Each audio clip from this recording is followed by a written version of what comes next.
Que toute la paix de Jésus soit avec vous, avec chacun, toute cette paix qu'il veut vous donner, toute sa tendresse, tout son amour qu'il vient déverser en nos cœurs par ces messages.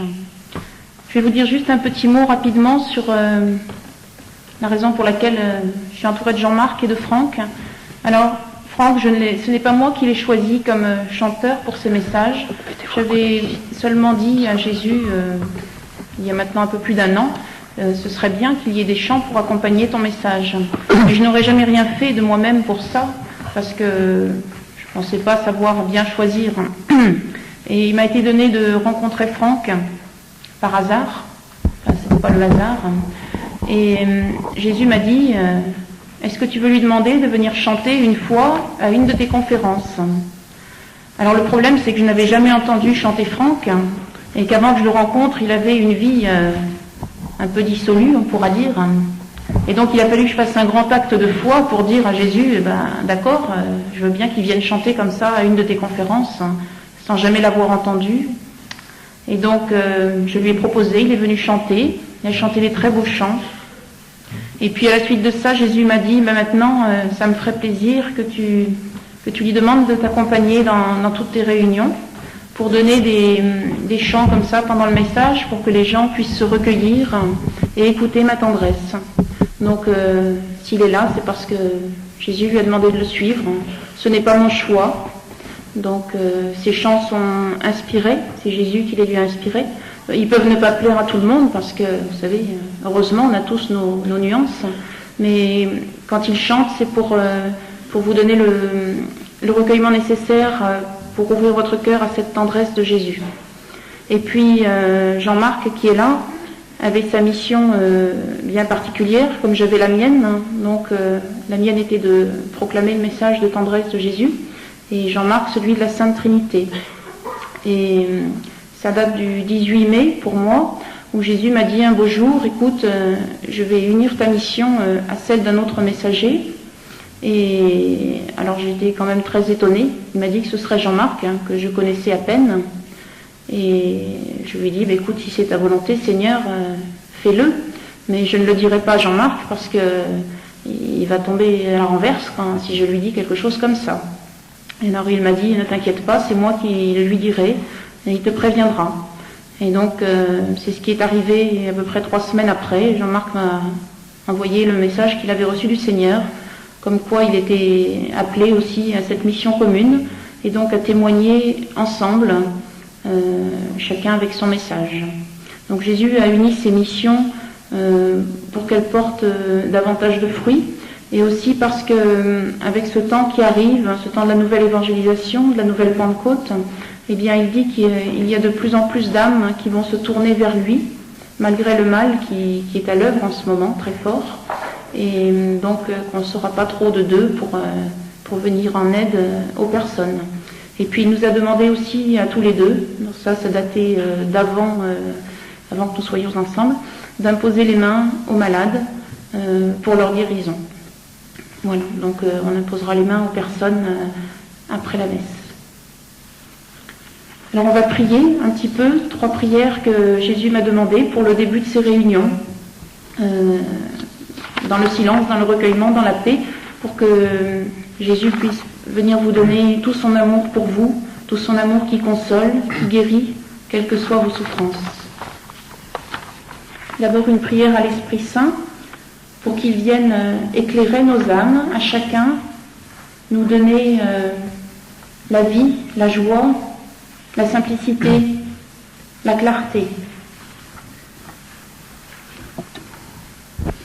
Esprit Saint, de clarté et de sagesse, toi qui enseignes à chacun de bonne volonté comment comprendre les voies divines, irrigue cette réunion afin que nous te glorifions. Viens au secours de notre cœur pour qu'il s'ouvre largement et que tu puisses t'y précipiter, nous invitant à une parfaite compréhension du message de Jésus-Christ. Donne-nous par ta bonté de voir avec tes yeux, afin que rien de ce que Jésus veut nous révéler ne demeure obscur pour nous. Permets-nous de te comprendre.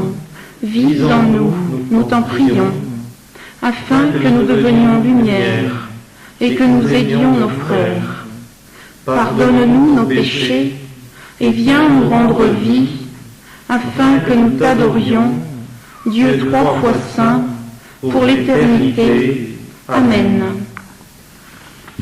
Et puis on va prier Saint Michel Archange pour qu'il protège notre réunion de tout mal, qu'il vienne avec tous ses anges de lumière auprès de chacun, tous nos anges gardiens, et puis qu'il éloigne tout ce qui est ténèbres. Saint Michel Archange, toi qui as tout pouvoir pour éloigner le mal, repousse-le loin de nous, afin que cette réunion soit protégée. Garde du mal chaque personne présente. Règne au milieu de nous, afin qu'aucune puissance des ténèbres ne vienne souiller ce lieu. Purifie cet endroit par ta puissance et fais que rien ni personne ne puisse aller contre la volonté de Dieu qui a voulu ce rassemblement. Viens avec tes anges, princes défenseurs, nous t'en prions, et protège-nous. Amen. Et puis on va demander à Marie, notre maman du ciel, de venir auprès de chacun pour présider cette réunion, pour nous aider à comprendre ce que Jésus veut pour chacun d'entre nous. Sainte Marie, toi qui es notre maman, donnée par Jésus-Christ, préside cette réunion afin qu'elle soit ce que Dieu veut. Viens apaiser nos cœurs pour que nous soyons toutes à l'écoute des merveilles de Jésus pour nous. Aide-nous, guide-nous, pour que nous soyons entièrement donnés à celui qui était, qui est et qui vient, Jésus-Christ notre Seigneur.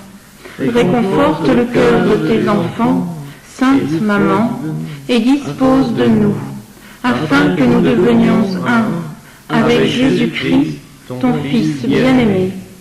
Protège-nous de tout mal et ouvre nos cœurs à l'action divine, afin qu'en nous la volonté de Dieu soit réalisée. Amen.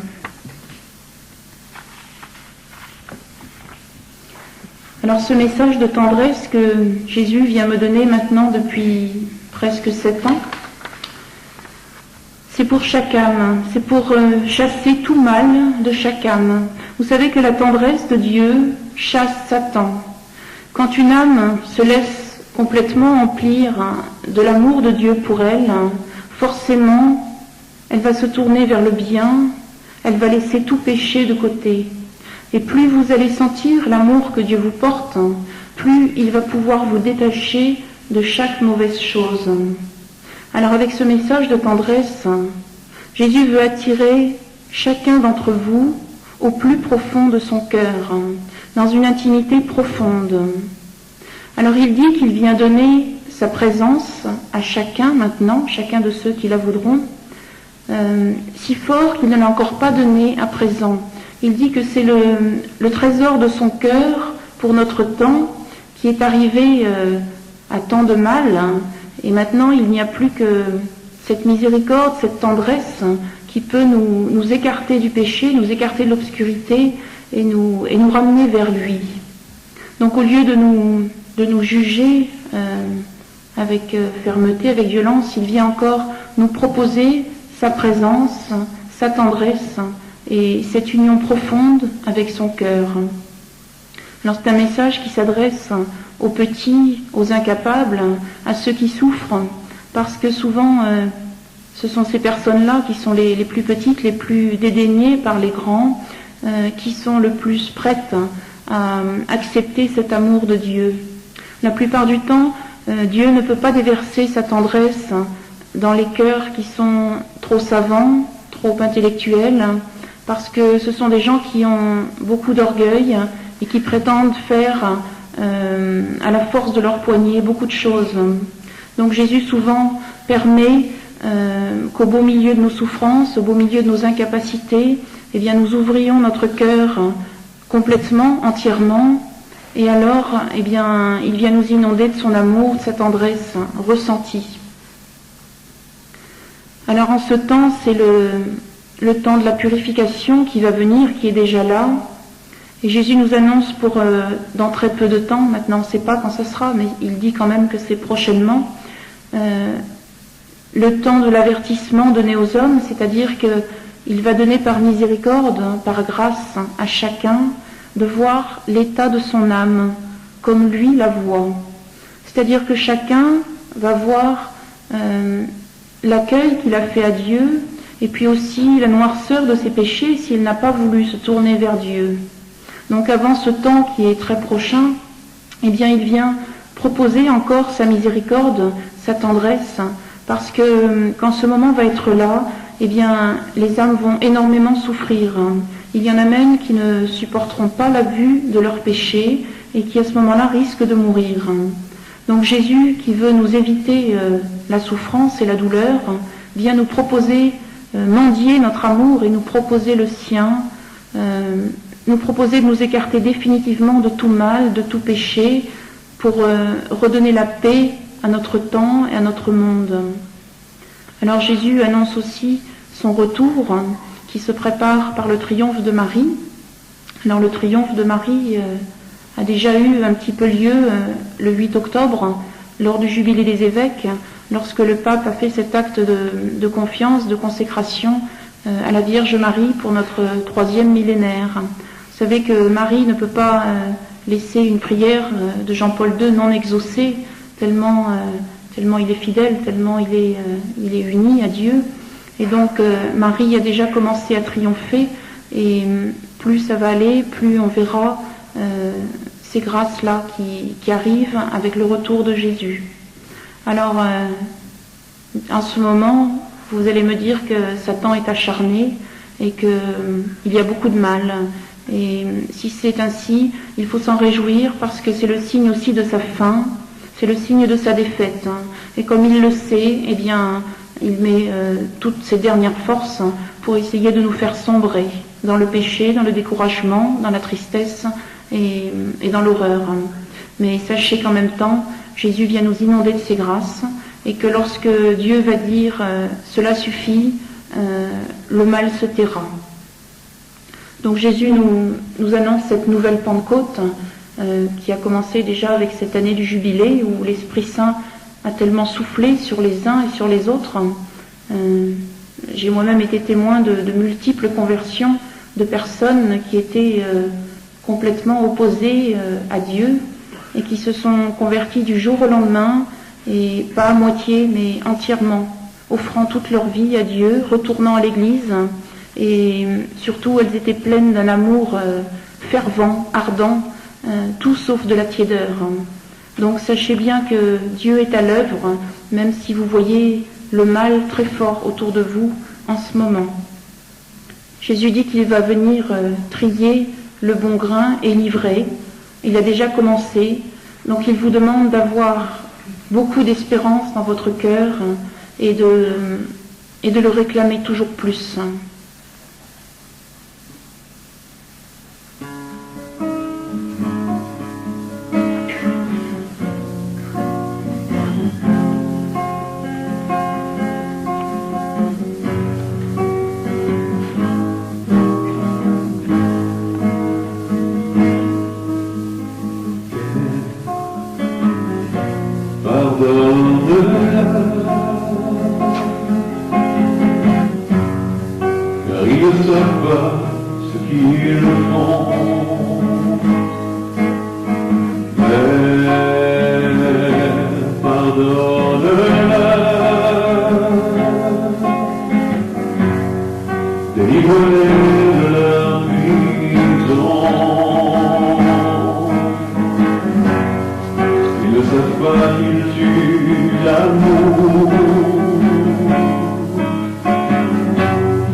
Alors Jésus a donné un message pour vous aujourd'hui, pour la réunion de Vichy.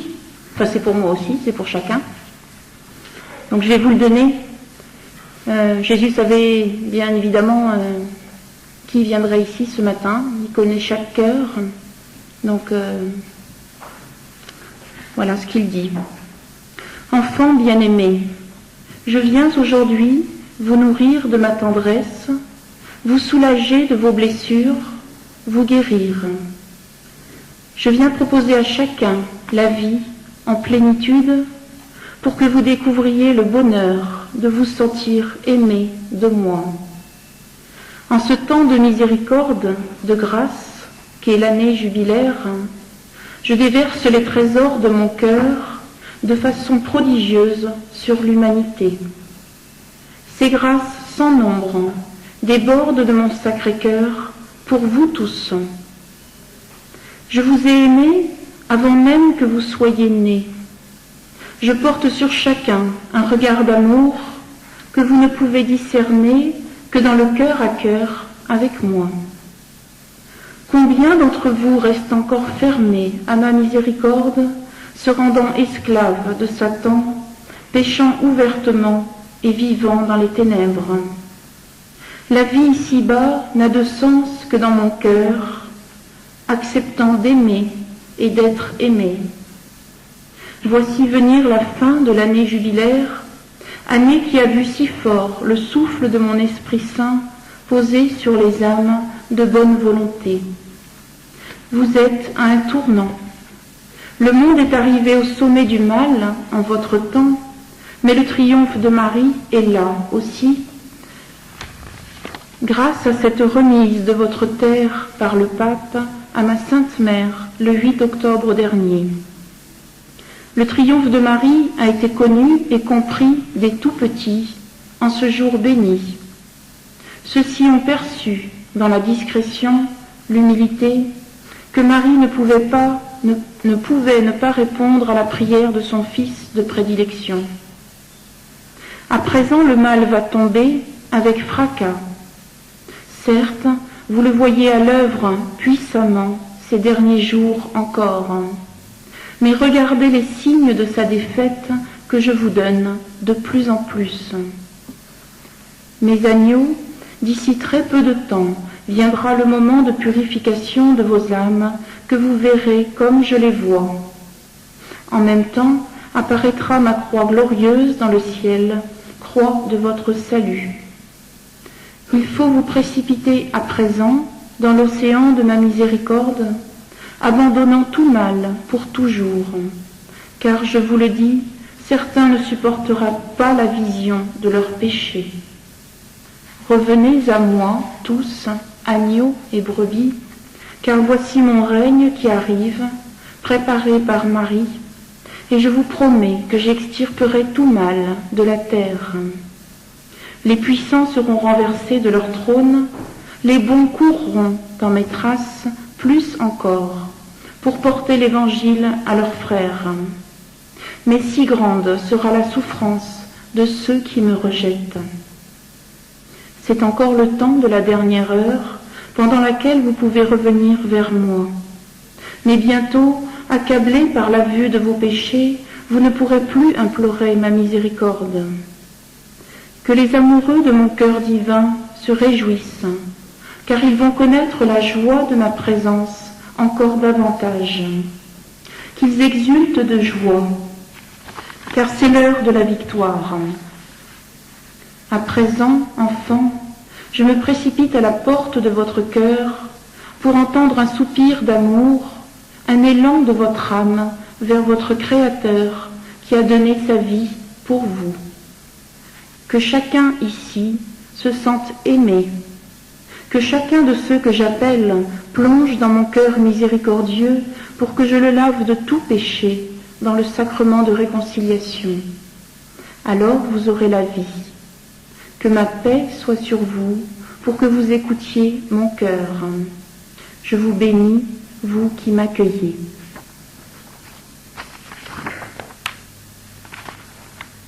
Alors ce que Jésus demande à chacun, c'est de réclamer la soif de Dieu qui doit être notre première prière. Si on n'a pas soif de Dieu, jour et nuit, si on n'a pas le désir de le rencontrer, eh bien nos prières sont souvent tièdes et sèches, et puis nous allons l'oublier tout au long de notre journée, de notre nuit. Ce que Jésus veut, c'est nous embraser de son Esprit Saint, nous embraser de son feu d'amour, pour que nous soyons en prière constante. Il veut que nous brûlions, parce que c'est en brûlant d'amour, de cet amour que nous ressentons pour Dieu, encore bien plus fort que pour une personne. C'est avec cet amour que nous allons vivre, que nous allons pouvoir porter la vie à nous-mêmes déjà, et puis en nous-mêmes, et puis à nos frères. Alors il y a des personnes qui disent moi je suis tiède, mais Dieu n'a qu'à m'enflammer s'il le veut. Mais en fait ces gens-là sont résignés devant leur tiédeur. Ils s'en portent très bien comme ça. Ils disent si Dieu veut me donner, il me donnera plus. Mais ce n'est pas à Jésus de nous supplier, de se mettre à nos genoux. Jésus ne s'impose jamais.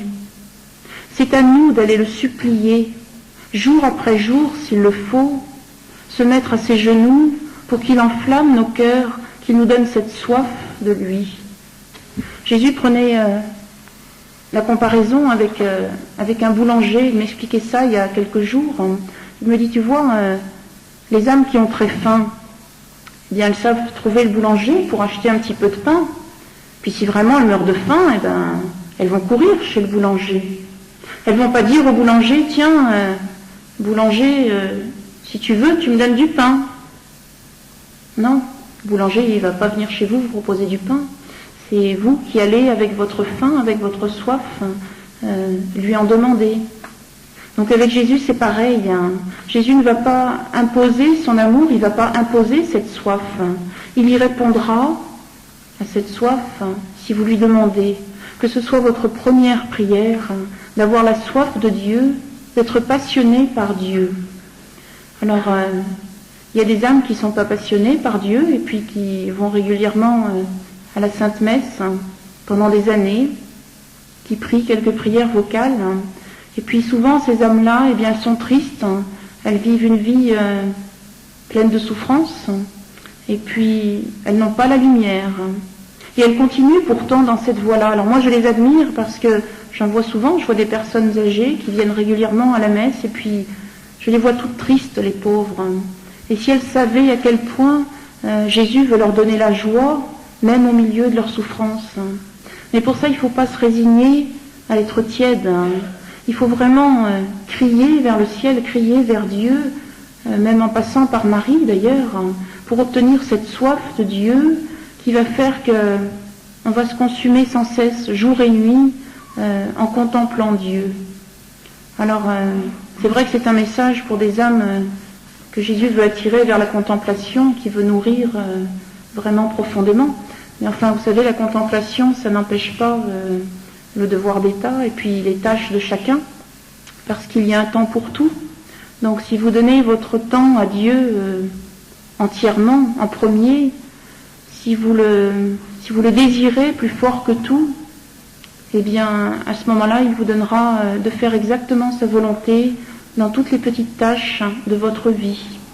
Il y a des personnes qui disent, oui, mais si vous contemplez pendant des heures, à ce moment-là, vous n'avez plus de temps pour rien faire, ni pour votre famille, ni pour personne.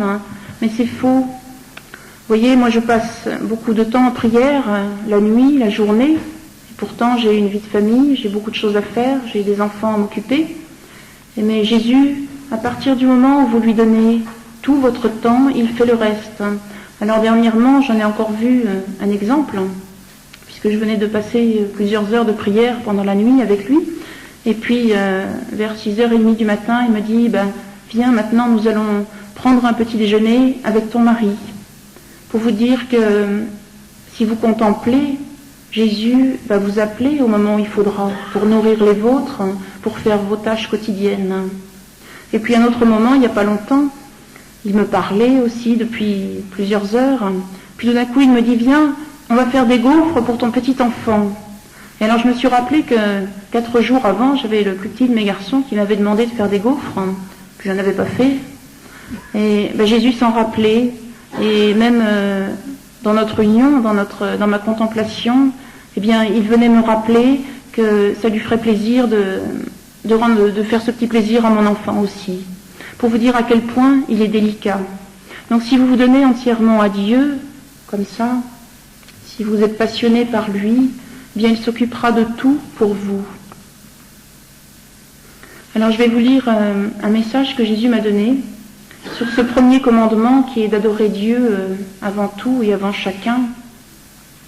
C'est uniquement en mettant Dieu en premier, avant chaque personne, avant même votre famille, vos proches, c'est uniquement en mettant Dieu, en l'aimant avant tout le monde, qu'il pourra nourrir vos frères et qu'il pourra donner un amour divin à travers vous, à vos frères, à votre famille. Parce que souvent, on met les proches en premier. On veut bien Dieu, mais on lui dit, attends, d'abord, je fais la volonté de mes proches, je m'occupe des miens, je m'occupe de ma petite famille comme je l'entends, et puis après, je serai à toi. Mais c'est pas tellement la voie de la sainteté. Il m'a expliqué que on doit l'aimer un petit peu à la manière, avec un amour aussi profond et encore bien plus profond que lorsqu'on est amoureux de quelqu'un. Alors c'est pas le même amour, hein, c'est un amour 1000 fois plus grand, je dirais. Mais la passion que vous pouvez éprouver pour un époux, pour une épouse, ou même tout l'amour que vous pouvez éprouver pour un enfant, n'est rien à côté de l'amour que vous devez éprouver pour Dieu. Et c'est quand vous éprouverez cet amour si profond, cet amour qui est affectif pour Dieu, qu'à ce moment-là, il pourra répandre son amour de tendresse sur vos proches. Alors il dit, « Quand le cœur de l'homme brûle en m'adorant, je me déverse en lui entièrement, le comblant de mes grâces, de mon amour. À celui qui accepte tout de moi, dans une passion sans borne pour moi, je révèle mon sacré cœur sans limite. Tu me dis, mais combien accepteront de se livrer aussi fort à Dieu? Bien peu, petite âme, accepte tout. Mais beaucoup vont me suivre après ce temps de purification et dès maintenant. De plus en plus deviendront embrasés comme tu l'es, et peu à peu ils me donneront tout. Ce n'est qu'à celui qui m'offre sa vie entièrement, plaçant tout amour humain, quel qu'il soit, après moi, que je peux donner mon sacré cœur aussi fort. Tu sais bien que ceux qui m'offrent leur vie reçoivent un amour sublimé pour leur époux, leur épouse, leurs enfants. J'ai appelé certaines âmes à me suivre complètement, encore plus que d'autres, à cause de ma prédilection. Par exemple, mes serviteurs prêtres, les religieux, des laïcs, des âmes privilégiées. Chacun est libre de répondre à ma prédilection. Tu vois bien comme certaines de ces âmes mettent des amitiés nobles en premier. Mais c'est alors que mon cœur souffre. Prends l'évangile et regarde. Alors là, Jésus m'a fait prendre l'évangile, et comme il fait régulièrement, il ouvre le livre là où il veut, et puis il me met les yeux sur la ligne qu'il veut. Alors j'ai ouvert tout de suite, comme ça, et Jésus m'a montré ce qui suit, c'est Luc 14. Si quelqu'un vient à moi sans haïr son père, sa mère, sa femme, ses enfants, ses frères, ses sœurs, et jusqu'à sa propre vie, il ne peut être mon disciple. Quiconque ne porte pas sa croix et ne vient pas derrière moi ne peut être mon disciple. Alors j'ai lu ça, puis j'ai dit à Jésus, ils vont pas être très contents quand ils vont entendre pendant la conférence.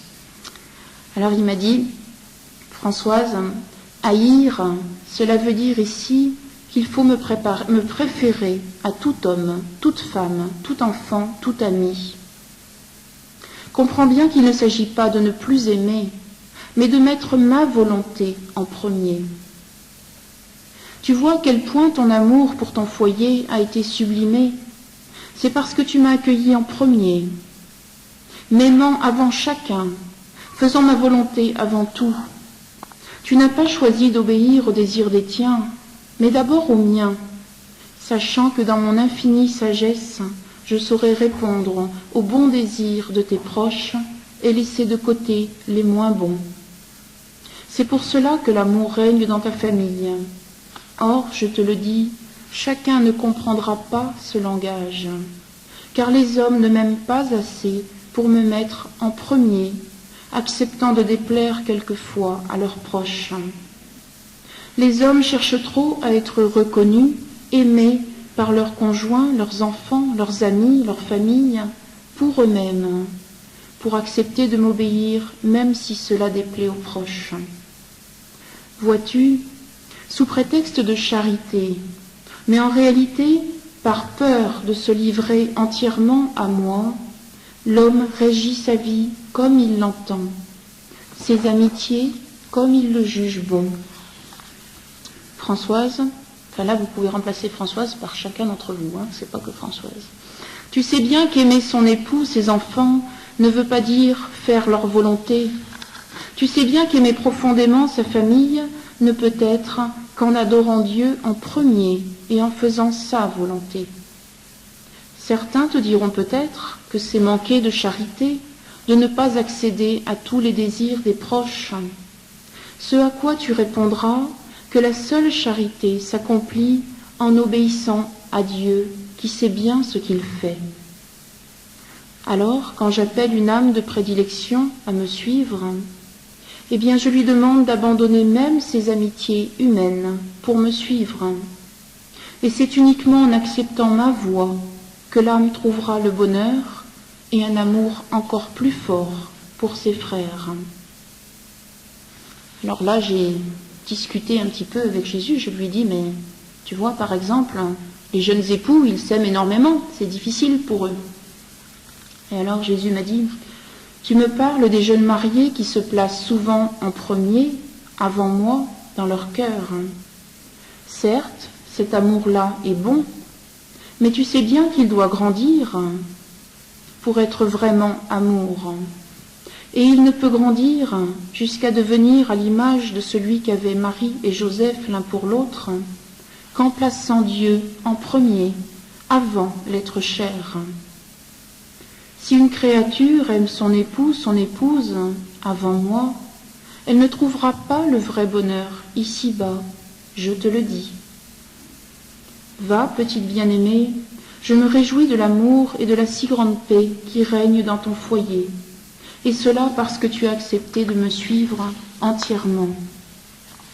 Quant à ceux qui ont des croix à porter, à cause d'époux difficiles, je leur dis, obéissez à Dieu en premier, aimez-le avant tout être, et personne ne pourra vous ravir votre bonheur, votre paix.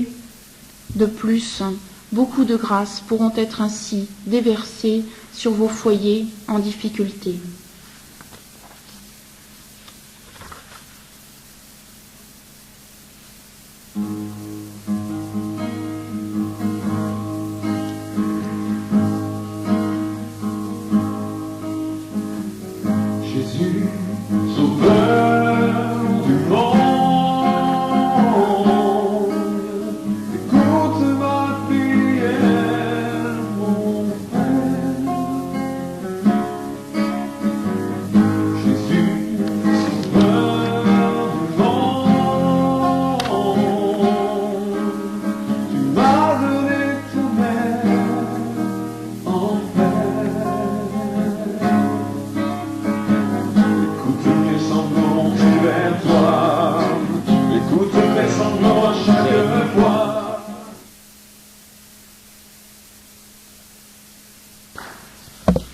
Alors Jésus nous demande, pour recevoir si fort sa tendresse dans nos cœurs, l'humilité, la pureté.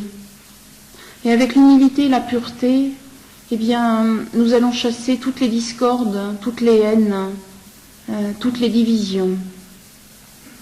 L'humilité, c'est vraiment se reconnaître tout petit, tout incapable, c'est accepter de laisser faire Jésus pour chaque chose dans notre vie.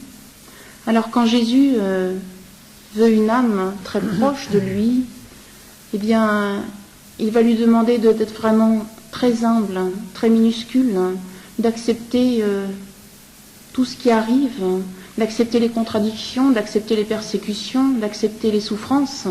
Mais il va donner sa grâce pour ça. Et on va désirer cette humilité de plus en plus. Jour après jour, Jésus nous donne de regarder les merveilles que peut faire l'humilité dans une âme, parce que c'est vraiment, c'est un soulagement, je dirais, l'humilité. Il faut désirer grandir chaque jour dans l'humilité pour recevoir toujours plus la tendresse de Dieu.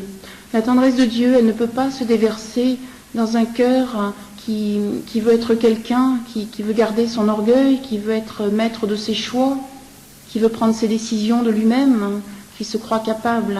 C'est pas possible. Donc Jésus va nous rendre tout petits.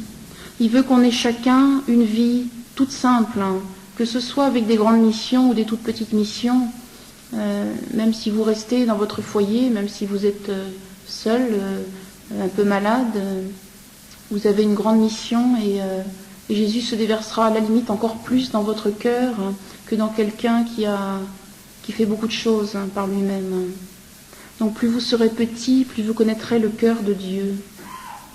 Avec l'humilité, il faut désirer la pureté de plus en plus. Tant que nous vivons dans l'impureté, Jésus ne peut pas s'approcher de nous, c'est pas possible.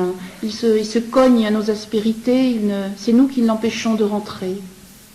Donc il faut, avec cette soif de Dieu, je dirais les plus grandes grâces, c'est de demander l'humilité et la pureté. Alors l'humilité, Jésus va nous la donner peu à peu, il va nous purifier chacun de toutes ces mauvaises herbes qui nous empêchent d'être humbles. Et en particulier dans la vie spirituelle, il va enlever pour les cœurs de bonne volonté toute exaltation mauvaise.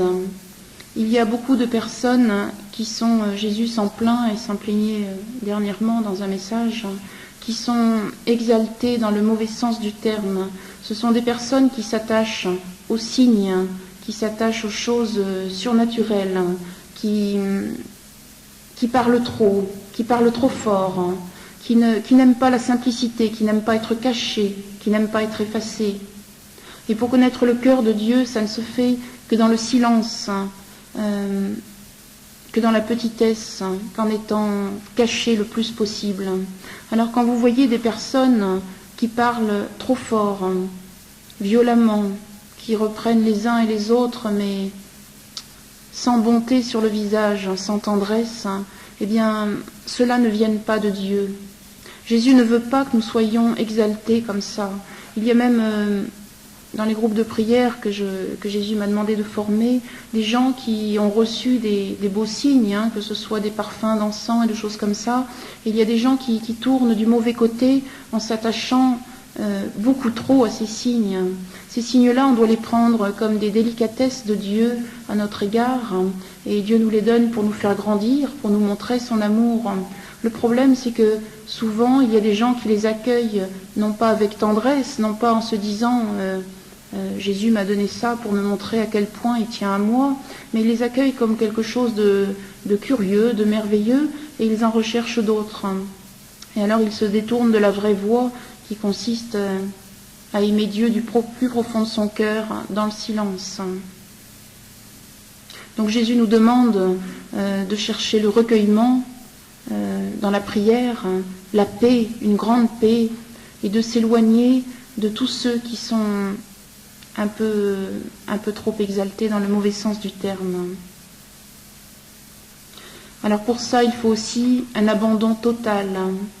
Quand Jésus vient frapper à la porte d'une âme comme ça, eh bien, il y a des personnes qui décident de prendre leur vie spirituelle en main et qui décident de tracer elles-mêmes leur voie, et elles décident même de servir Jésus. Elles disent moi je vais me mettre à la suite du Christ, et puis je vais faire ci et je vais faire ça. Et ça, c'est tout sauf l'abandon, parce que avant d'aller en mission, Jésus doit nous former dans le silence de la prière. On ne peut pas prétendre aller servir Dieu si on ne l'a pas rencontré intimement. Et cette rencontre intime, elle ne vient pas du jour au lendemain, il faut quelques années. Alors bien sûr, Jésus nous utilise pour servir nos frères pendant ce temps de formation, comme il le désire. Mais ce n'est pas à nous de prendre les choses en main, parce que nous risquons de faire fausse route. Chacun dans sa mission doit attendre de connaître profondément le cœur de Dieu et ensuite se laisser guider dans la mission que Dieu désire pour nous et non pas dans celle que nous désirons. Pour ma part, je vous dirais que ce charisme qui m'a été donné maintenant il y a 7 ans, je l'ai profondément refusé au départ et ce n'est qu'avec l'obligation de mon père spirituel de croire à ce que je recevais que je l'ai accepté. Parce que j'avais très peur de ces charismes qui peuvent être donnés. Vous savez que le démon est très fort aussi pour venir enténébrer les âmes de cette façon, donc il faut être très prudent. Et en tous les cas, il ne faut jamais rechercher des grâces extraordinaires comme ça, parce que sinon, on peut laisser le démon venir. Il y a même des âmes qui désirent, je vous disais, ces signes un peu merveilleux, ces parfums, etc. Et ces personnes en viennent tellement à désirer les signes avant de désirer Dieu que le démon s'amuse avec elles. Je connais une personne qui m'a dit « Je ne peux plus prier devant la Sainte Face parce que les yeux de la Sainte Face, ils partent en haut, en bas, sur les côtés. » Je lui ai dit « Bah oui, mais vous cherchez tellement les signes au lieu de chercher le cœur de Dieu que le démon finit par s'amuser. Alors laissez de côté tous ces signes, toutes ces choses que vous voyez. Occupez-vous d'aimer Dieu, de le rencontrer dans le silence de la prière. Et à ce moment-là, vous verrez que le démon s'en va. » Donc la première prière, elle se fait dans le silence. C'est la plus belle des prières. Alors, quand vous n'avez pas encore reçu la grâce de la contemplation, il vous faut passer souvent par des prières vocales. C'est le chemin pour beaucoup d'âmes. Ce n'est pas le chemin de toutes, mais il y a des âmes qui ont besoin de recourir à des dévotions, des prières toutes faites, pour brûler un petit peu pour Dieu, pour le rencontrer. Il y a des âmes, par contre, qui brûlent déjà tellement fort qu'elles n'ont pas besoin de ces prières. Alors elles vont en dire quelques-unes, bien sûr, dont le chapelet, par exemple, mais elles ne pourront pas rester dans cette voie des prières vocales. Il faut le savoir parce que il y a des âmes qui culpabilisent parce qu'elles n'arrivent pas à dire une prière vocale. Elles se trouvent éloignées de Dieu. Et c'est ce qui est arrivé pour moi, puisque Jésus m'a appelé à une très forte contemplation, ce qui fait que je n'ai pas besoin de 5 minutes ou d'un quart d'heure pour me mettre en sa présence. J'y suis instantanément, c'est la grâce qu'il m'a donnée, puisque je le désire si fort jour et nuit. Mais il y a des âmes qui ont besoin de prendre un quart d'heure pour se mettre en présence de Dieu, donc les prières les aident à ce moment-là. Mais ne vous culpabilisez pas si vous désirez contempler avant tout, parce que c'est que Jésus vous appelle de cette manière-là. Pour ma part, si je commence une prière vocale, vous voyez même les 3 premières prières que je dis au début des réunions, qui sont des très belles prières que Jésus me demande, eh bien, je demande toujours à Jean-Marc de m'aider maintenant, parce que de moi-même, dire la prière toute seule, j'ai beaucoup de problèmes. Parce que dès que je dis la première ligne, les 2 premières lignes, mon cœur se met à contempler Jésus, et j'ai beaucoup de mal à continuer la prière comme ça. Voilà. Et puis, avec cette prière constante que vous devez avoir jour et nuit, parce que plus vous aurez soif de Dieu, plus il vous envahira et il vous appellera même une partie de la nuit à le contempler, à le prier, et cela vous fera déborder de joie et de foi. Dans la prière, dans ce silence, il va faire grandir votre foi progressivement, parce que vous savez que la prière sans la foi ne peut pas être exaucée. Et plus on aime, plus on a foi. Vous ne pouvez pas dire que vous aimez Jésus si vous ne croyez pas en sa bonté. Donc si vous lui demandez quelque chose de bon, si vous lui demandez la soif, l'humilité, la pureté, il ne peut pas ne pas vous répondre. C'est impossible. Il vous aime tellement qu'il va fondre sur vous complètement. Donc il faut demander aussi chaque jour la grâce de la foi. Et puis, avec la foi et cet amour, viendra une profonde joie dans vos cœurs, une joie qui n'est pas compréhensible humainement, parce que même au milieu des souffrances qui traverseront votre vie, c'est la vie, on ne peut pas les éviter toutes, les souffrances, eh bien, vous aurez une telle joie que même votre entourage ne le comprendra pas. C'est une joie profonde, c'est pas une joie débordante extérieurement, qui serait une joie exaltée. C'est la profondeur de la joie en Dieu. C'est-à-dire que quand vous serez dans ces moments de souffrance, vous aurez si fort la présence de Dieu à vos côtés, présence ressentie de Dieu qui vous aime, que vous n'aurez plus de fardeau à porter. Ça sera très facile à porter. Voilà, et avec tout ça, eh bien, Jésus nous appelle évidemment dans les sacrements. Le sacrement de réconciliation et puis l'Eucharistie, sans lesquels nous ne pouvons pas vivre. Alors le sacrement de réconciliation, il ne faut pas en avoir peur, il faut se précipiter. Pour ma part, je suis presque tous les jours en train de demander à Jésus, est-ce que tu veux que je me confesse?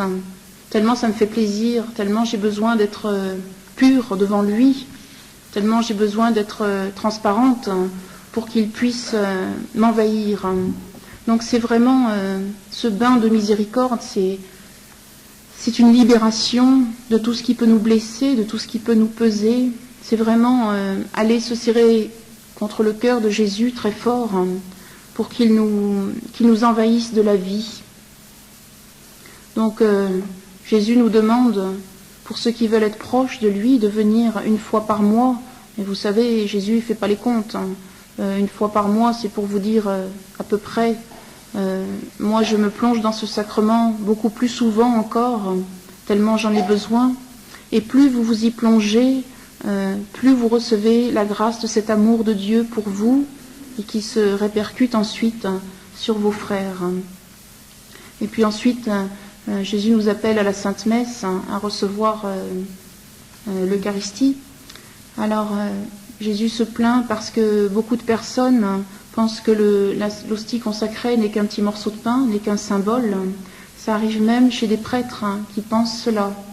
Dernièrement, quelqu'un me disait qu'au séminaire, il y a une personne qui est venue faire un cours en disant que la résurrection du Christ, on n'en était même pas sûr. Et vous voyez, ce sont des cours au séminaire. Donc c'est quelque chose de très très grave. Donc Jésus est entièrement présent dans la petite hostie, c'est lui. C'est pour ça qu'il demande qu'on assiste à la messe et qu'on vienne le recevoir avec un cœur tout pur, pour ne pas qu'il souffre en nous.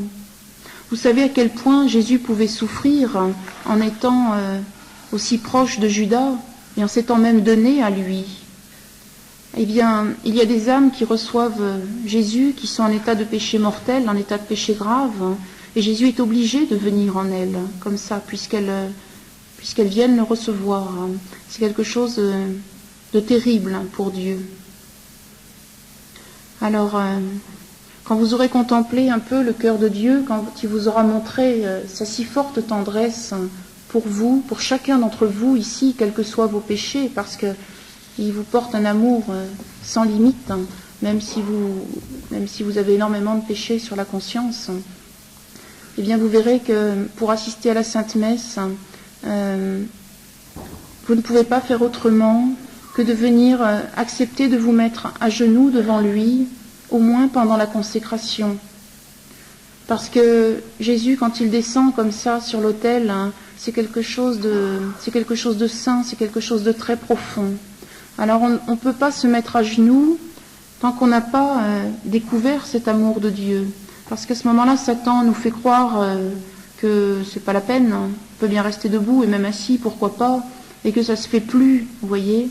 Il n'y a qu'en comprenant l'amour de Dieu pour vous que vous pourrez vous mettre à genoux. Alors, je me suis jamais mis à genoux de moi-même. Moi, ce sont mes anges qui physiquement interviennent sur moi, qui me propulsent à genoux, je dirais. Et ça me met toujours dans une profonde joie. Alors, il faut que vous arriviez à vous mettre à genoux de cette manière-là, pour Jésus, par amour. Et aussi parce que Jésus dit que cette attitude de contemplation à genoux est belle. Donc il embellit à la fois notre âme, notre cœur et notre corps de cette manière-là. Alors c'est quelquefois dur en notre temps dans nos églises. Dernièrement, dans ma paroisse, on a eu un problème avec notre prêtre de paroisse qui nous a accusés avec une autre famille de venir nous mettre à genoux dans son église pendant la consécration. Il nous a dit que cela choquait les autres personnes et que de toute façon c'était ridicule.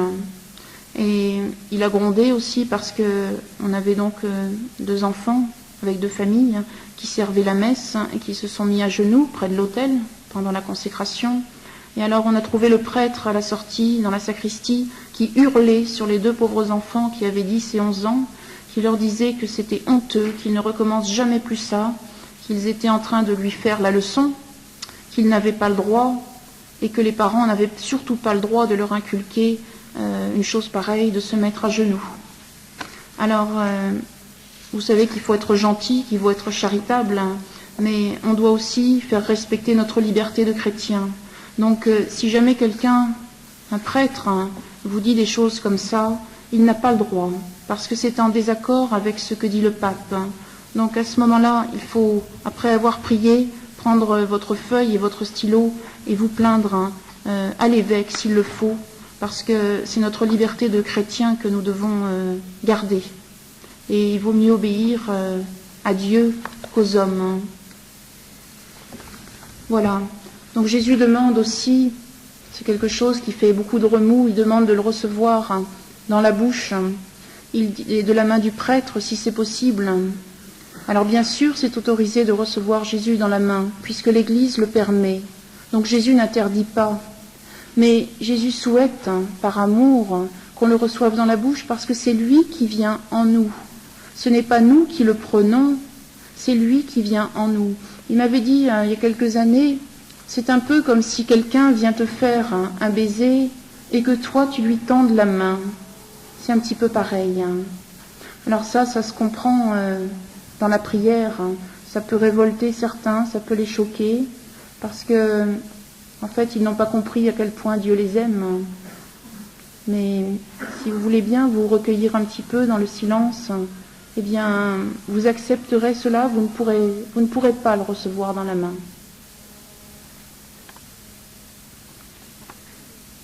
Voilà, et puis vous savez que il faut toujours prendre Marie sur ce chemin de vie. Il faut toujours savoir qu'elle est le canal pour rejoindre Jésus, et qu'on ne peut pas séparer les cœurs de Marie et de Jésus. On ne peut pas dire j'aime Jésus et puis Marie je la laisse de côté. Bien sûr, Marie s'efface toujours pour Jésus, mais prenez-la à chaque instant de votre vie à côté de vous. Demandez-lui de vous guider tout le temps vers le cœur de Jésus. N'essayez pas d'aller directement au cœur de Dieu. Parce que c'est Marie qui vous enseignera à chaque seconde, à chaque instant, comment aller plus près de Jésus et au plus vite. Elle ne va pas prendre la place de Jésus. Elle va vous aider à le rejoindre davantage. Et puis, quand vous aurez découvert cette tendresse si forte de Dieu qui va chasser tout mal de votre vie, eh bien, Marie vous appellera peut-être au jeûne, au chapelet et à tout ça. Alors, vous savez, au début, moi j'ai beaucoup craint le jeûne, le chapelet, les prières toutes faites. Quand Jésus est venu me voir, c'est vrai que je savais vraiment pas grand-chose. Et donc, je me suis dit, il va venir me demander toutes ces choses-là qui m'ennuient. Alors Jésus ne me les a pas demandées tout de suite. Il a attendu que je sois prête. Il a attendu que je sache qu'il m'aimait.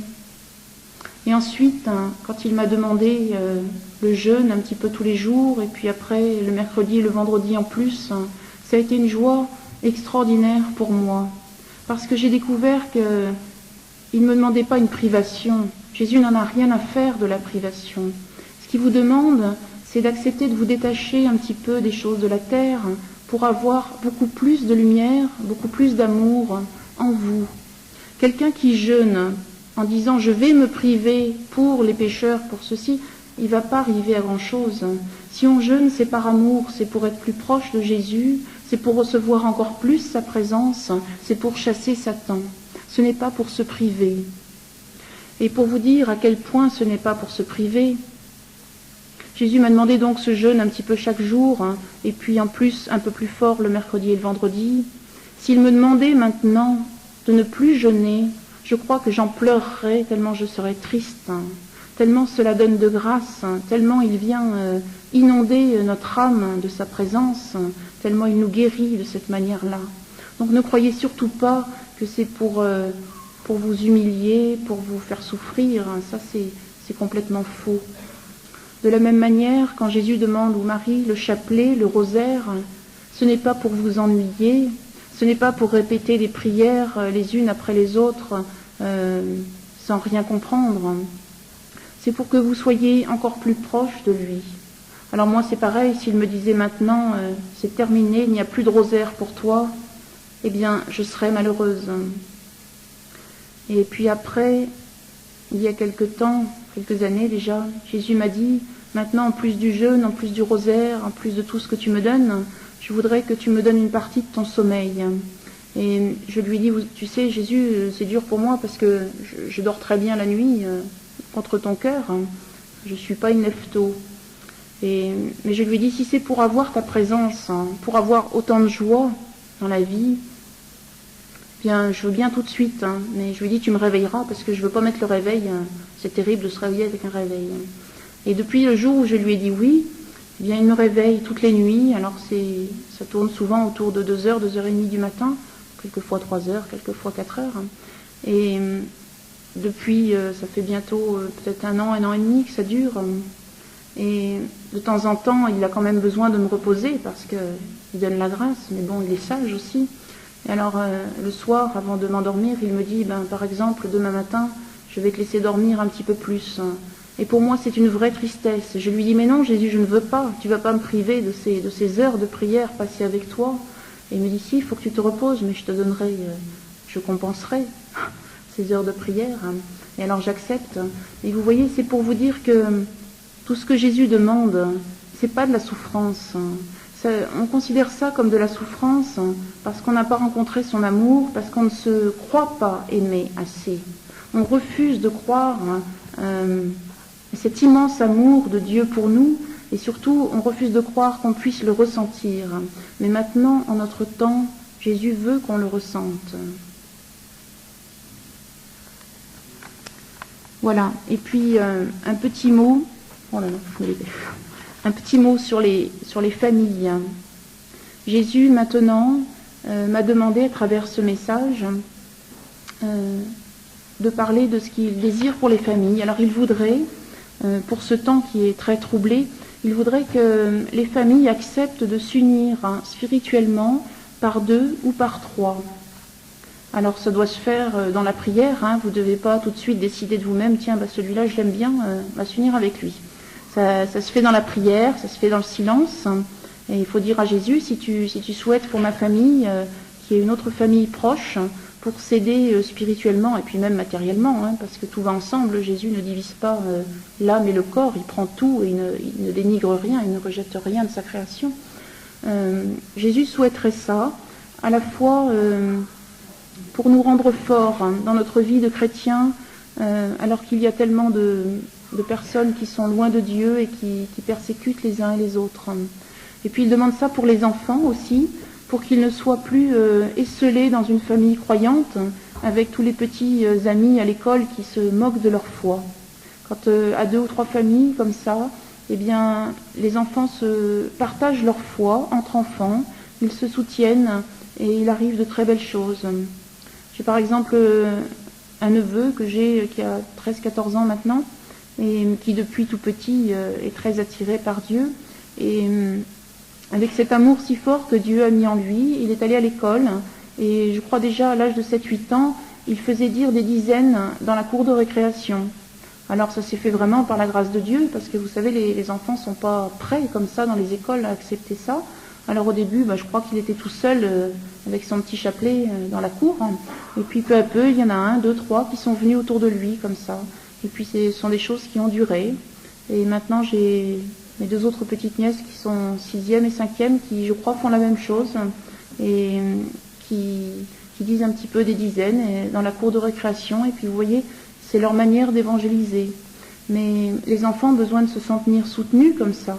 Ils ont besoin de côtoyer d'autres familles avec des enfants qui vivent la foi pour se sentir solides et ne pas se laisser influencer par les uns et les autres qui sont si obscurcis et si violents face à la foi. Voilà, donc si vous avez ce désir, si Jésus met ce désir dans votre cœur de vous unir à une autre famille, eh bien il vous dirigera, il vous guidera. Et puis ensuite, Jésus vous enverra témoigner de votre foi, de votre amour.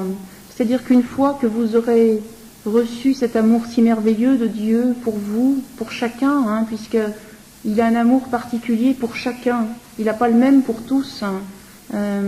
Chacun a son union avec Dieu, profonde et différente. Et c'est ce qui est bien parce que on peut avoir entièrement Jésus pour nous, pour chacun. Donc une fois que vous aurez ressenti dans le silence, dans la contemplation, dans les sacrements, une fois que vous aurez ressenti cet amour, eh bien Jésus vous enverra le donner à vos frères dans la simplicité, dans la tendresse, dans la fermeté devant la vérité aussi. Et puis il vous demandera de ne pas aller dans les bagarres, de ne pas aller dans les discordes, de ne pas aller là où il y a trop de bruit. Alors ça se fera par la grâce de Dieu, ça ne doit pas se faire de vous-même, mais il le montrera à votre cœur. Alors chacun a sa mission ici, que vous soyez petit, grand, jeune, vieux, chacun a sa mission. Il y en a qui ont des missions plus petites, il y en a qui ont des missions dans le monde. Je vous dis, même quelqu'un dans son foyer, même quelqu'un de malade, a une grande mission, parce qu'il peut contempler le cœur de Dieu, et ainsi par cet amour, racheter et donner des grâces à beaucoup, beaucoup d'âmes. Vous savez que le démon se sert souvent de personnes dans la souffrance et âgées pour leur dire tu ne sers à rien, tu es bonne à rien, et puis il les attriste. Alors que ces personnes-là, souvent, sont source de beaucoup plus de grâce pour les autres parce qu'elles vivent le silence. Et donc dans ce silence-là, Jésus peut les envahir. Et c'est cet amour entre Dieu et la créature qui va donner à vos frères. Donc chacun a sa mission et écoutez-la bien dans votre cœur.